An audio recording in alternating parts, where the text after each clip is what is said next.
Bismillahirrahmanirrahim. Assalamualaikum warahmatullahi wabarakatuh. Saya Sony Widiarto, jurusan Kimia Universitas Lampung.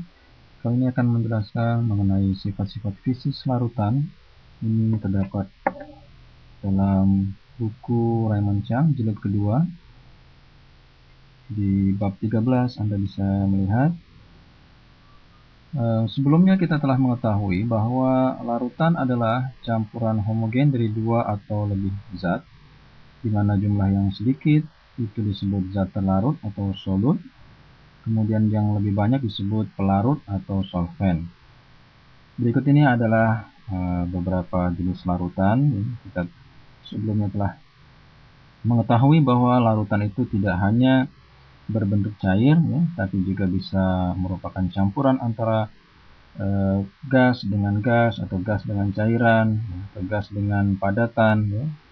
Nah, seperti yang terdapat pada tabel, kalau campuran itu mengandung campuran antara gas dengan gas, contohnya adalah udara, kemudian gas dengan cairan, misalnya CO2 di dalam air, gas dalam padatan, misalnya H2 di dalam palladium, kemudian cairan dengan cairan, itu yang biasa kita jumpai.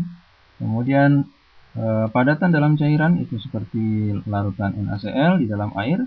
Kemudian padatan dengan padatan itu contohnya adalah beras, itu adalah kuningan. Kemudian solder, ini adalah merupakan jenis-jenis larutan. Di dalam larutan itu ada pengelompokan, yaitu larutan jenuh, larutan tidak jenuh, dan larutan lewat jenuh, atau saturated solution, yang disebut dengan larutan jenuh, yaitu larutan yang mengandung jumlah maksimum zat terlarut yang dapat larut dalam suatu pelarut pada suhu tertentu. Kemudian larutan tidak jenuh yaitu mengandung zat terlarut yang lebih sedikit, yang dari yang sebenarnya dapat dilarutkan oleh pelarut. Kemudian yang zat terlarutnya lebih banyak daripada yang terdapat dalam larutan jenuh itu disebut dengan larutan lewat jenuh atau super saturated solution. Natrium asetat itu mengkristal dengan cepat ketika ditambahkan sedikit benih kristal ke dalam larutan natrium asetat lewat jenuh. Larutan lewat jenuh dapat dibuat dengan cara memanaskan larutan, sehingga solut yang terlarut itu dapat lebih banyak daripada keadaan ketika suhu kamar. Contohnya misalnya natrium klorida, NaCl, garam dapur, itu kelarutannya sekitar 300-350 gram per liter. Tetapi apabila kita panaskan larutan, maka lebih banyak lagi NaCl yang dapat dilarutkan. Kemudian didinginkan perlahan, maka kita peroleh larutan NaCl dalam bentuk super saturated solution atau larutan lewat jenuh. Di dalam proses melarut itu berlaku satu aturan, yang dikatakan sejenis melarutkan sejenis, di mana dua zat dengan gaya-gaya antar molekul yang sama akan cenderung untuk saling melarutkan. Misalnya, molekul nonpolar itu dapat larut dalam pelarut nonpolar. Contohnya CCl4 itu larut dalam benzena. Kemudian molekul polar dapat larut dalam pelarut polar. Contohnya seperti etanol itu larut dalam air. Kemudian senyawa ionik itu karena ion sendiri itu membentuk ion positif dan ion negatif, maka akan lebih mudah larut dalam pelarut polar. Seperti misalnya NaCl dalam H2O atau dalam amonia. Berikut ini adalah gambar kelarutan metanol dalam air. Metanol ini memiliki ikatan hidrogen, demikian juga air. Jadi kedua-duanya ini memiliki gaya antar molekul yang sama, maka akan mudah metanol itu larut dalam air atau sebaliknya. Solution of water and methanol. Karena kan adanya kesamaan dari gaya-gaya yang bekerja pada molekul-molekul atau antar molekulnya. Berikut ini adalah contoh gambaran Bagaimana proses melarutnya NaCl di dalam air ya. Di situ digambarkan Cl itu berwarna hijau, kemudian Na-nya berwarna ungu, di mana setiap ion Na itu mengikat 6 ya, ion Cl- ya. Di sini karena gambar 2 dimensi ya, seharusnya ada di bagian atas dan di bagian bawahnya itu ada ion lagi. Nah, di sini proses ketika NaCl ya itu larut dalam air ya. Molekul-molekul air itu mengelilingi dari molekul ion-ion Na+ maupun Cl-. Perhatikan bahwa H2O atau air itu memiliki dipol positif dan dipol negatif. Dipol positifnya itu pada atom H yang berwarna putih, dan dipol negatifnya pada oksigen yang berwarna merah. Berikut adalah contoh soal dalam buku Raymond Chang. Itu contoh pertanyaan, prediksikan kelarutan relatif dalam kasus berikut ini. Pertama, Br2 dalam benzena dan dalam air. Kemudian B, KCl dalam karbon tetraklorida dan dalam cairan amonia. Kemudian yang C, urea dalam karbon disulfida dan dalam air. Mana di antara solvent tadi yang mudah untuk melarutkan dari solid? Sekarang kita perhatikan pada BR2. BR2 itu merupakan molekul nonpolar. Dengan demikian akan lebih mudah larut di dalam pelarut nonpolar juga. Dalam hal ini C6H6 atau benzena itu memiliki momen dipol 0, artinya dia adalah nonpolar ya. Sedangkan air momen dipolnya adalah 1,87. Artinya Br2 akan lebih mudah larut dalam C6H6. Kemudian KCl merupakan senyawa ionik. KCl merupakan senyawa ionik, maka KCl akan mudah larut di dalam pelarut polar ya. Dalam hal ini amonia ya, itu merupakan pelarut polar karena momen dipolnya adalah 1,46, sedangkan karbon tetraklorida merupakan pelarut nonpolar memiliki momen dipol 0. Berikutnya adalah urea ya. Urea merupakan pelarut molekul polar. Urea polar sehingga dia akan lebih mudah larut di dalam air ya. Karena karbon disulfida merupakan nonpolar ya. Nah, untuk latihannya Anda bisa mengerjakan ya, apakah iodin lebih mudah larut dalam air atau dalam karbon disulfida. Berikut adalah contoh yang lain ya. Natrium klorida itu lebih mudah larut dalam metanol atau dalam propanol ya. Kemudian etilen glikol lebih mudah larut dalam air atau dalam heksana. Dietil eter lebih mudah larut dalam etanol atau dalam air. Dengan memperhatikan molekul-molekulnya, maka Anda dapat menjawab pertanyaan tersebut. Kemudian selanjutnya kita akan melihat bagaimana satuan konsentrasi. Satuan konsentrasi dalam larutan adalah banyaknya zat terlarut dalam sejumlah tertentu pelarut atau larutan. Artinya perbandingan antara solut atau zat terlarut di dalam pelarut atau di dalam larutan. Banyak jenis satuan konsentrasi, seperti misalnya persen berat ya, persen massa, itu adalah massa zat terlarut dibagi dengan massa larutan, yaitu massa zat terlarut ditambah massa pelarut dikali 100%. Kemudian fraksi mol ya, fraksi mol adalah mol zat terlarut di dalam jumlah mol seluruh campuran, seluruh komponen. Molaritas ini adalah satuan konsentrasi yang sering digunakan ya. Molaritas M-nya besar ya, itu adalah mol zat terlarut dibagi dengan liter larutan. Perhatikan di situ liter larutan. Sedangkan molalitas M-nya kecil ya, itu adalah mol zat terlarut dibagi dengan massa pelarut. Perhatikan itu pelarut dalam kilogram. Jadi bedanya antara molaritas dan molalitas itu pembaginya. Kalau molaritas itu larutan, kalau molalitas itu adalah pelarut. Kemudian kalau molaritas itu per liter larutan, kalau molalitas adalah per kilogram pelarut. Sekarang kita akan melihat bagaimana untuk menghitung molalitas suatu larutan.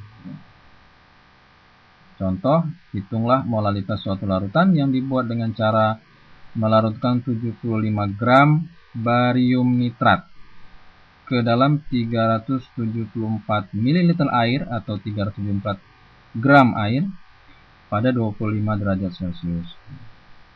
Jadi untuk mengerjakan ini Anda harus mengetahui dulu berapa mR dari barium nitrat, yaitu 261,32 gram per mol.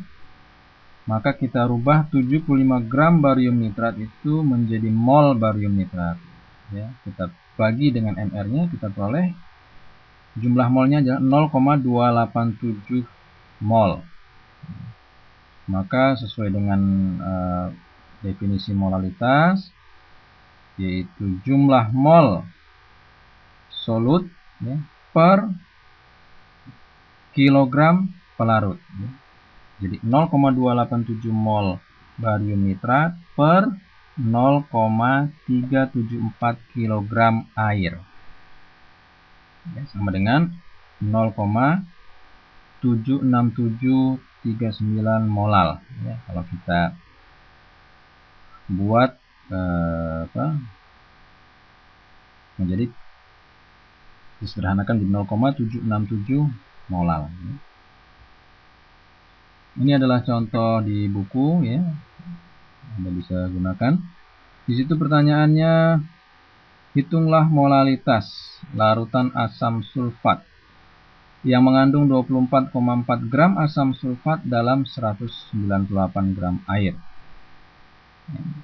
mR asam sulfat 98 gram per mol. Jadi untuk menyelesaikan itu ya, kita bisa langsung ya masukkan ke dalam persamaan molalitas adalah mol zat terlarut dalam kilogram pelarut. Ya. Artinya kita harus merubah dulu ya mol asam sulfat ya 24,4 gram ini dirubah menjadi mol, kemudian dibagi dengan pelarutnya. Ya. Pelarutnya di situ 198 gram itu dirubah dulu menjadi kilogram. Oke. Jadi nanti mol H2SO4 per kilogram H2O. Nanti dengan menggunakan faktor label ya kita akan dapat merubah gram H2SO4 menjadi mol H2SO4 dengan membagi mR, kemudian merubah 198 gram menjadi kilogram dengan mengalikan 100 gram. Ya, maka kita peroleh 1,26 mol H2SO4 per kilogram H2O atau 1,26 molal. Ya. Untuk latihan Anda bisa menghitung di rumah berapa molalitas larutan yang mengandung 7,78 gram urea dalam 203 gram air. Nah, di sini ya, ada latihan soal untuk mengkonversi satuan konsentrasi. Misalnya, konsentrasi asam klorida HCl komersial adalah 11,8 molar. Memiliki kerapatan atau densitas 1,190 gram per mililiter. Nah, pertanyaannya berapa persen massa atau berat HCl, kemudian yang B berapa molalitasnya dan berapa fraksi mol HCl. Ini dapat Anda kerjakan sendiri ya, latihan Anda. Kemudian hitunglah molaritas 1,74 molal larutan sukrosa yang kerapatannya 1,12 gram per mililiter.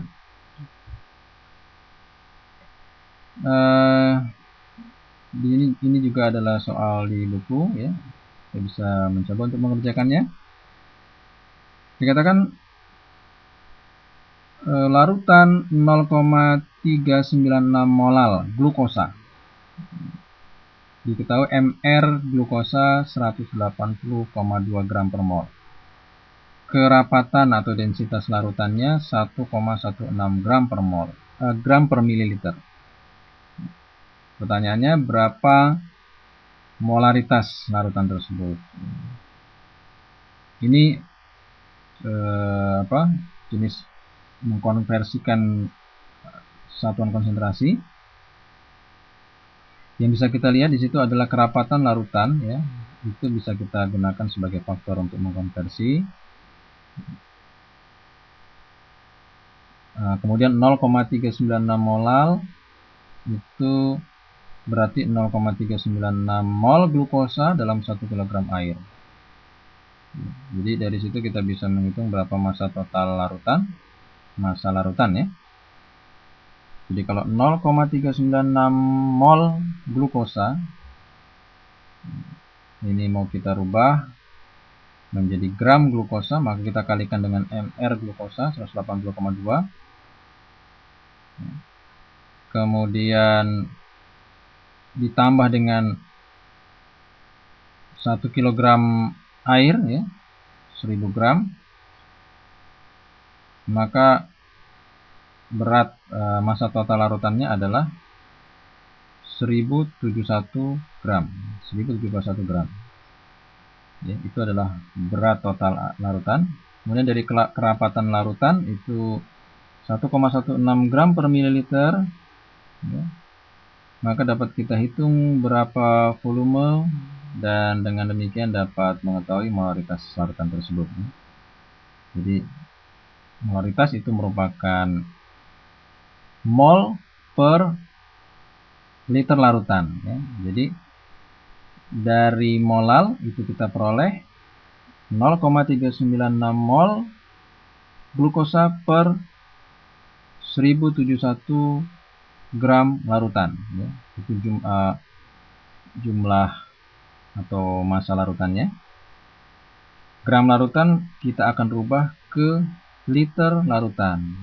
Nah, caranya dengan merubah gram menjadi mililiter dulu, yaitu dengan mengalihkan dengan ini faktor konversinya adalah kerapatannya, ya. Jadi dalam setiap mililiter larutan itu terdapat 1,16 gram larutan. Nah, dari situ kita telah merubah gram larutan menjadi mililiter larutan.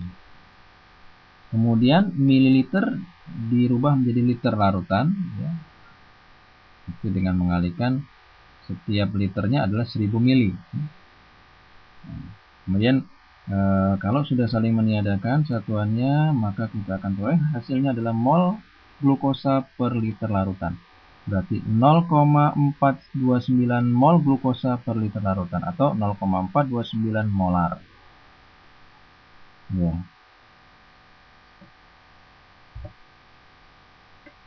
Nah, berikut ini adalah contoh yang lain, ya, yang bisa kita gunakan untuk latihan. Dikatakan bahwa kerapatan 2,45 molar larutan metanol adalah 0,976 gram per mililiter. Nah, pertanyaannya berapa molaritas? Itu pertanyaannya berapa molalitas, ya. Bukan molaritas. Berapa molaritas larutan tersebut? Jika diketahui massa molar atau Mr metanol 32,04 gram per mol. Ya, jadi untuk menghitung molalitas, ya, kita perlu mengetahui jumlah mol metanol dalam 1 kg pelarut. Nah, ini kita bisa buat dalam 2 tahap. Yang pertama, kita hitung dulu massa pelarut dalam 1 liter larutan, ya. Baru menghitung molalitasnya, ya. Ini yang pertama kita hitung dulu, ya, massa pelarut dalam 1 liter larutan, ya. Massa total 1 larutan adalah 2,45 molar metanol. Massa total 1 liter larutan 2,45 molar metanol adalah volume dikali kerapatan, atau volumenya 1 liter, ya, berarti 1000 mili.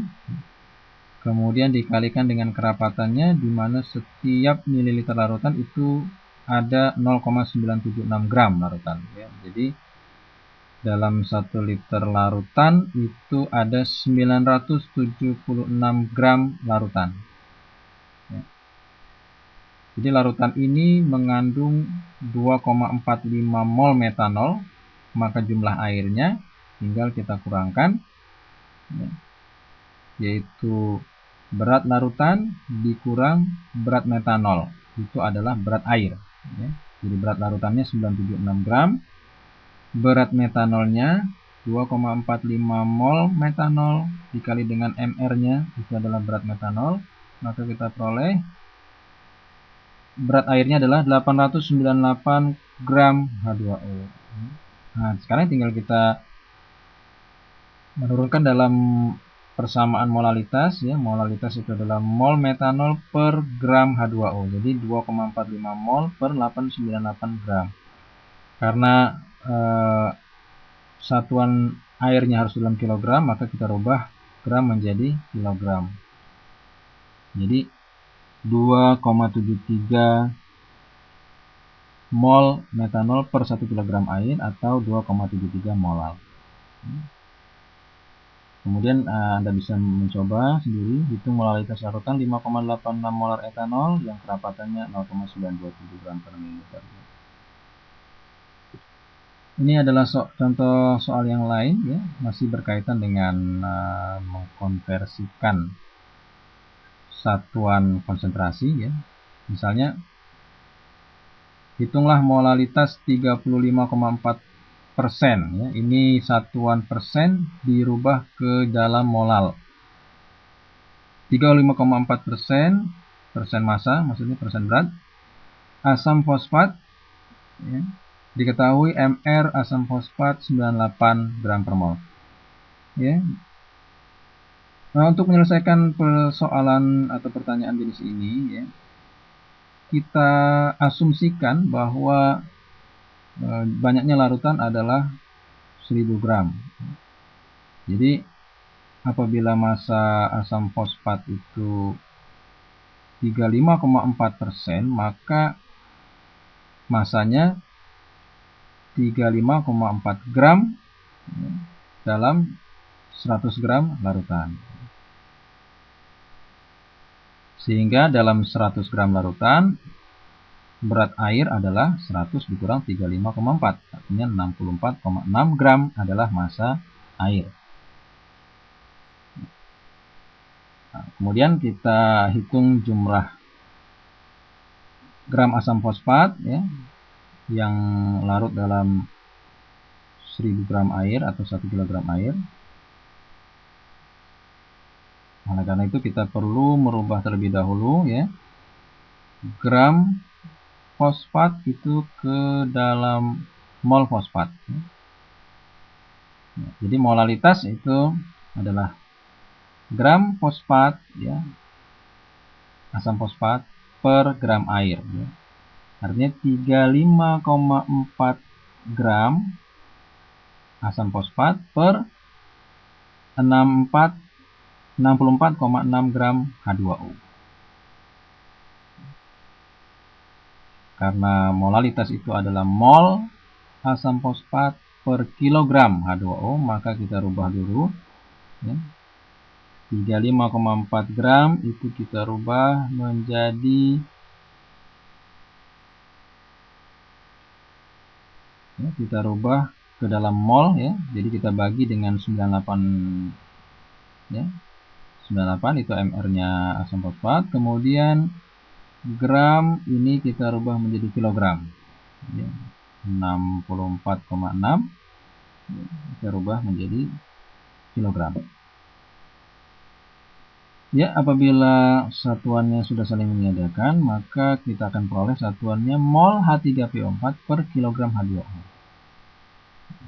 Baru kita kali-kalikan semua bilangan di situ, kita peroleh 5,59 molal, ya.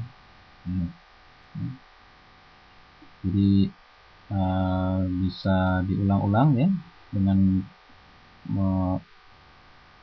melatih, ya, ada latihan di situ. Hitung molaritas 44,6%, berat NaCl, ya. Anda cari dulu massa molarnya NaCl berapa, kemudian Anda selesaikan sesuai seperti penyelesaian yang di atas.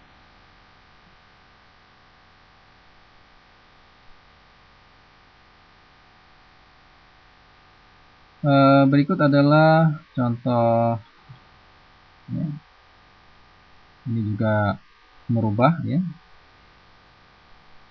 konversi dari molar ke molal, ya. 5,86 molar etanol, diketahui kerapatannya 0,927 gram per mililiter, kerapatan dari larutan tersebut, ya. Jadi dari kerapatan larutan kita bisa memisalkan, ya. Nah, misalkan volume larutan itu 1 liter, ya. Jadi volume larutan 1 liter, artinya kalau 5,86 molar itu berarti ada 5,86 mol etanol. Berarti ada 270 gram etanol. Ini kita rubah dari mol dikalikan dengan NR, itu adalah gram, ya.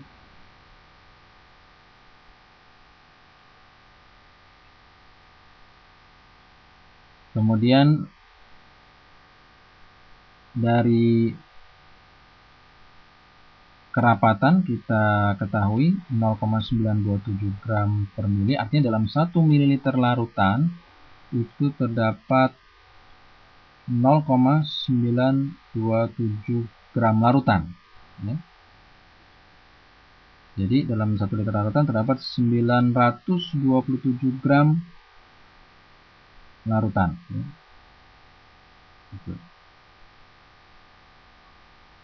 Maka kita bisa menghitung, ya, berapa berat pelarut, berat air, ya, yaitu massa larutan dikurangi massa zat terlarut. Massa larutannya 927 gram dikurangi massa etanol 270 gram, maka banyaknya pelarut atau banyaknya air adalah 657 gram. Kita rubah menjadi kilogram, 0,657 kilogram. Karena yang diminta adalah molal, molal adalah mol zat terlarut, ya. Dalam hal ini 5,86 mol, ya, per massa pelarutnya adalah 0,657 kg. Jadi 5,86 mol etanol dibagi 0,657 kg pelarut itu adalah 8,92 molal larutan. Selanjutnya kita akan melihat pengaruh perubahan suhu dengan kelarutan dari zat-zat, ya, padatan di sini, ya. Jadi ini contohnya adalah senyawa-senyawa ionik, ya.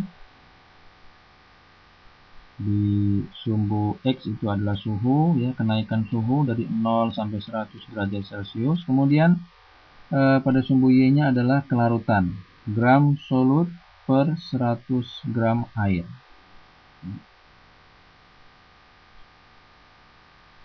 Nah, di sini ada terbagi menjadi dua. Ada yang kebanyakan, ya, senyawa itu meningkat kelarutannya dengan meningkatnya suhu, ya. Di sini bisa kita lihat di situ KNO3, NaNO3, NaBr, KBr, KCl, NaCl itu semuanya kelarutannya meningkat dengan meningkatnya suhu. Tetapi ada untuk natrium sulfat dan cerium sulfat, ya, itu kelarutannya justru menurun ketika suhunya meningkat, ya.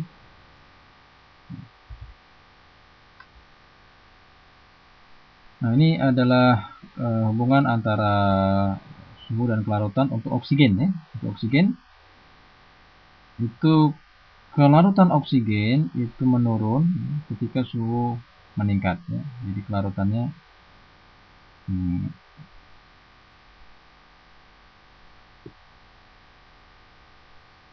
kemudian di sini adalah tekanan dan kelarutan gas, ya. Larutan suatu gas dalam cairan berbanding lurus dengan tekanan gas di atas larutan. Ini merupakan hukum Henry.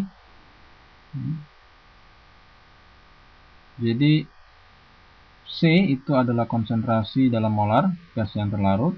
Kemudian P-nya adalah tekanan gas di atas larutan. K-nya adalah konstanta. Konstanta ini bergantung pada suhu. Jika kita perhatikan pada tabung yang pertama, itu banyaknya gas yang terlarut, sedikit, Kemudian kalau banyaknya gas terlarut yang banyak, itu semakin banyak gas yang terlarut, maka jumlah gas yang berada di atas larutan itu juga akan meningkat. Tekanannya artinya semakin banyak mol gas itu akan semakin besar tekanannya. Jadi sebelah kiri itu tekanannya rendah, di sebelah kanan tekanan tinggi.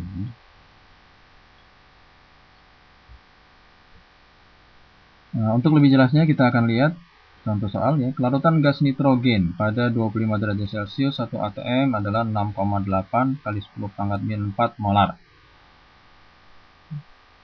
Berapa konsentrasi nitrogen yang terlarut dalam air pada kondisi atmosfer? Diketahui tekanan parsial gas nitrogen pada tekanan atmosfer adalah 0,78 atm. Jadi untuk menghitung konsentrasi nitrogen yang terlarut pada kondisi atmosfer, kita memerlukan konstanta Henry untuk gas itu.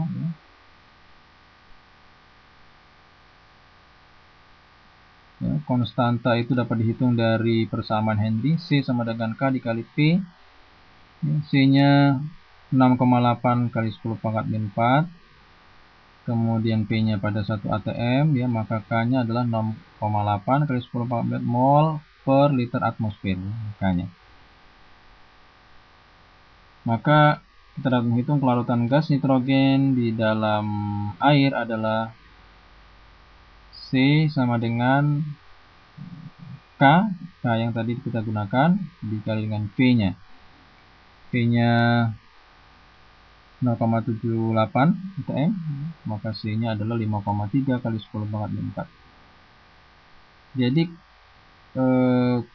C-nya berkurang karena apa? Tekanannya lebih rendah dari 1 atm. Nah, untuk latihan Anda bisa menghitung konsentrasi molar oksigen untuk tekanan parsial 0,22 atm. Konstanta hukum Henry untuk oksigen adalah 1,3 kali 10 pangkat min 3 mol per liter atmosfer.